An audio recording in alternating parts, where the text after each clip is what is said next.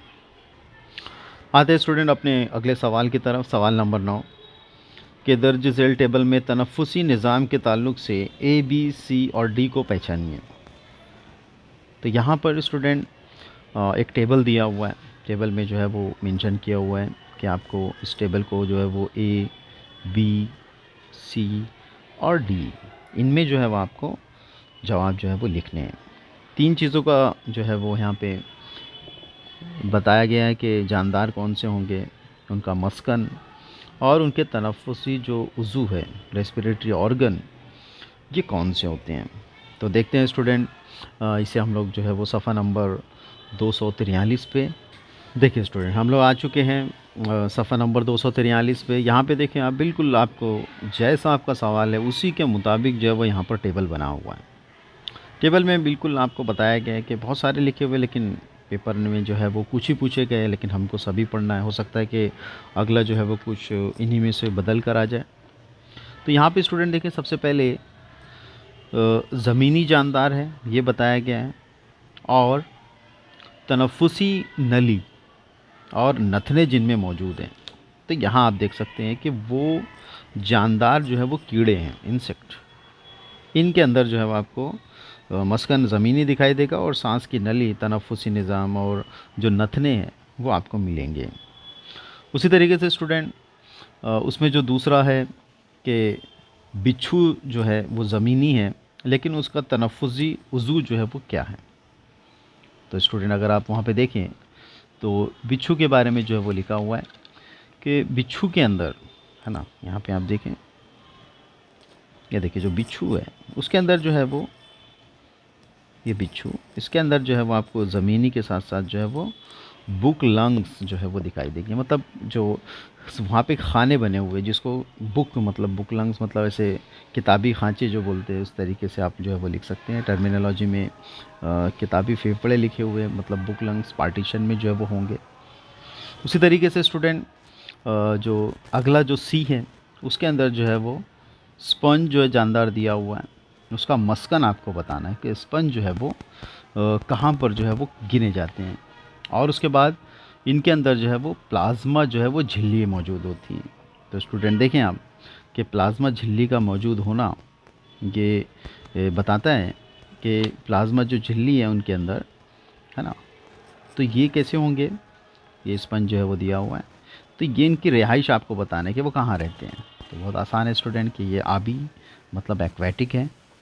उसी तरीके से डी में आ रहा है जानदार में कि कछुए जो हैं, है ना, कि कछुओं के अंदर जो है वो मस्कन उनका जो है वो अंडर वाटर ज़ेर आब होते हैं। वो अगर वो ज़ेर आब है ना, वो दोनों तरफ पाए जाते हैं। अगर वो अंडर वाटर है, ज़ेर आब है, तो उस वक्त उनका तनफ़ुसी उज़ू जो है वो क्या होगा। तो टेबल के अंदर स्टूडेंट सवाल जो डी दिया हुआ है वहाँ पे आपको लिखना है कि उनके अंदर जो तनफ़ुसी जो उज़ू है वो क्या है। तो उसका नाम स्टूडेंट याद रखें, वो है क्लोका। तो कछुए के अंदर, टर्टल में ज़ेर आब अंडर वाटर जो तनफ़ुसी सतह होगी, आज़ा होंगे, वो क्लोका होगा। तो देखिए स्टूडेंट किस तरीके से सवाल जो है वो पूछे जा रहे हैं। आपको जो है वो किताब का हर हिस्सा जो है वो पढ़ना होगा। बहुत छोटी चीज़ें अगर हम लोग पढ़ के जा रहे हैं तो हम लोग जवाब लिखने के लिए भी बहुत रेस्ट्रिक्टेड रहेंगे, बहुत कमियां रहेंगी हमारे जवाबों में। तो आपको जो है वो इनको सबको बार बार जो है वो अच्छे से पढ़ना है, रीड करना है।